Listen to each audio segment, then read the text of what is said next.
Hello everyone and welcome to my CBS GH spoiler channel. I hope everyone is having a wonderful day. Before we begin, please hit the subscribe button and give this video a thumbs up. Maxie Jones unmasks fake Nathan West at shocking welcome party. Disaster averted. Port Charles is about to explode, and nothing will ever be the same again for one of daytime's most beloved couples. Nobody throws a party in Port Charles quite like the crowd at the Metro Court, but this time, the champagne, the fairy lights, and the perfectly arranged floral centerpieces are hiding something deeply, dangerously wrong. Because the man standing at the center of the room, the man everyone is rushing to hug, to toast, and to welcome home, is not Nathan West. And only one person in that room is starting to figure it out: Maxie Jones. The party that started it all.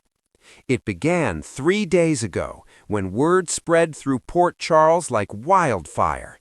Nathan West was alive. After everything, after the grief, the funeral, the tears that soaked every pillow in Maxie's apartment for months, the love of her life had somehow, miraculously, impossibly survived.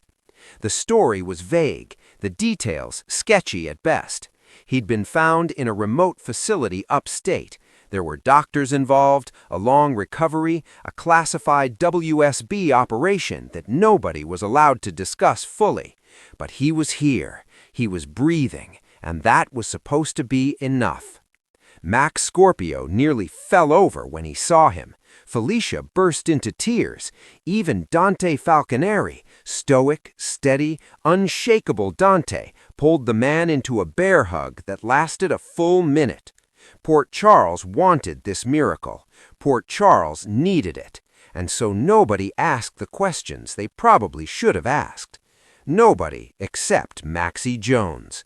But even she tried to silence the small, nagging voice in the back of her mind. He's home. That's all that matters. He's home. The welcome party was Felicia's idea. The Metro Court, of course. Close friends and family only. An intimate celebration of a man cheating death, of love conquering impossible odds. Maxie spent 2 hours getting ready, staring at herself in the mirror, telling herself to feel the joy everyone else seemed to feel so effortlessly. She put on the red dress, the one Nathan always said made her look like she owned every room she walked into. She walked into the party, and the moment the man claiming to be Nathan West looked at her from across the room and smiled, Maxie's blood ran cold. Something is terribly, horribly wrong. She couldn't explain it at first, not logically. The face was right. The jaw, the eyes, the broad shoulders filling out a perfectly pressed navy suit, all of it looked exactly like the man she had loved with every single cell of her body. But something behind those eyes was off. Something in the way he moved across the room toward her felt rehearsed, calculated, like someone who had studied Nathan West extensively, but had never actually been him. He hugged her, and Maxie, standing in the middle of a crowded room full of celebrating people, felt absolutely nothing. No electricity, no warmth, no coming home. "This is wrong," the voice said. "This is wrong." She pulled back, looked up at his face, and smiled the most convincing smile she had ever produced in her 30-something years on this earth. "I can't believe you're here," she said softly. "I told you I'd always come back to you," he replied. And there it was, the crack in the performance. Because Nathan West, her Nathan, the real one, never said things like that. He wasn't a man of grand theatrical declarations. He was a man who showed up, who made her coffee exactly right without being asked, who could communicate an entire essay of love with one quiet look across a room. He was specific. He was real. He was hers in ways that couldn't be memorized from a file. This man had clearly been handed a file. Maxie starts digging. She excused herself to get a drink and immediately found the corner of the room where she could think. Her mind was racing. Who would do this? Why would someone do this? Was this a WSB operation gone wrong? Was Lee still involved? Was this somehow connected to Faison's twisted legacy, reaching out from beyond the grave one more devastating time? She watched him work the room. She was good, she would give him that. He laughed at Mac's jokes at just the right moments. He asked Dante about the kids by name. He accepted a glass of champagne and held it the way Nathan always did, loosely, carelessly, like someone who never really cared much for champagne. But then Felicia brought out the photo album. It was a beautiful gesture. Candid pictures from the years, snapshots of Nathan with the people he loved.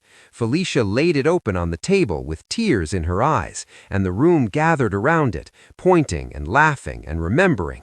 And Maxie watched the man claiming to be Nathan West look at those photos with the careful, studied attention of someone seeing them for the first time.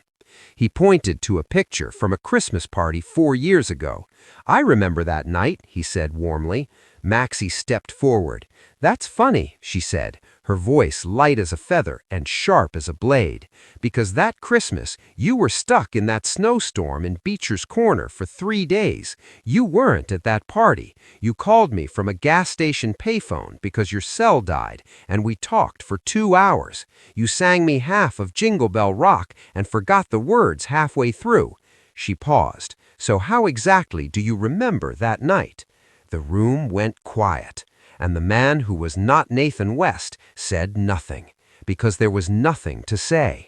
There was no file in the world that contained that moment. No briefing, no surveillance footage, no amount of research could have reconstructed 4 words spoken in a whisper between 2 people in the most private, sacred moment of their lives. "That's what I thought," she whispered. And then, in a voice that shook the crystal on every table in the room, she said it. "You are not my husband, and I don't know who sent you or why, but I swear to every person in this room, I'm going to find out." The fallout is only beginning. The man was detained within the hour. WSB contacts were called.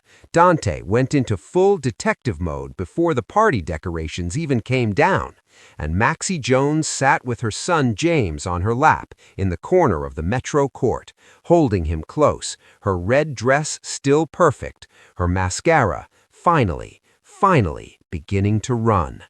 Because the real question now is the one that will shake Port Charles to its absolute core. If that wasn't Nathan West, then where is the real one? And who is powerful enough to engineer something this audacious, this cruel, this elaborate? The answers are coming, and nothing will prepare this town for what they reveal.